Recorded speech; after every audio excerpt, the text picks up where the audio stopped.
I have the 2014 MacBook Pro. Should I invest in one of the newer MacBook Pros when I'm no longer able to update the Mac OS? Are there updates Do you want to use in the audio Logic? device USB audio?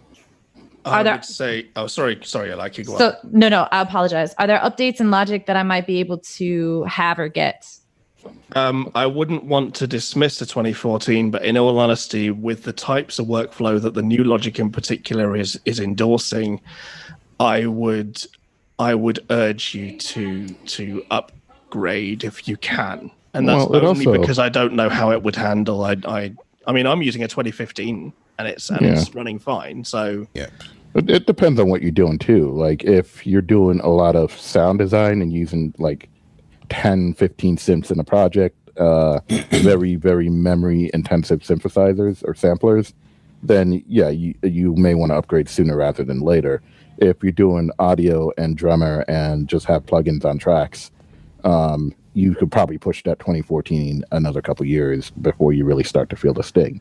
Now, if you get a 2020 MacBook Pro, you'll probably realize things load a little faster, things go a little faster. You shave a couple seconds off here, shave a couple seconds off there. But if you're not in a pro facility getting paid by the hour, I don't know that that's really going to be worth the expense until you start to hit the ceiling of what your machine can do.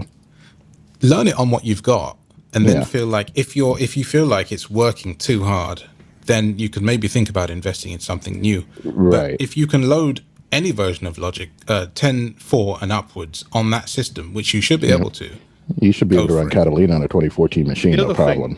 The other thing to remember about this question is that a measure of productivity can sometimes vary from update to update. Sometimes we see Apple pull a surprise out of the bag and it fixes everybody's problems. And then other times we have one update in between two good updates that might not be as good and might be a bit sluggish. And it's like iOS is, we talk about iOS and how they can lag and things like that. And we hear people saying, oh, I need to get a new phone. And it's like, well, you might not need a new phone. It might just be this update. Need a clean install. A lot of people using the best phones out there and still have trouble. So it really wouldn't be for me to say, don't get it all set up on that machine. Sure. Because it might well surprise you, And to be fair, only when you do it, as Andre said, only when you do it will you be able to evaluate whether you need a new machine or not. In fairness.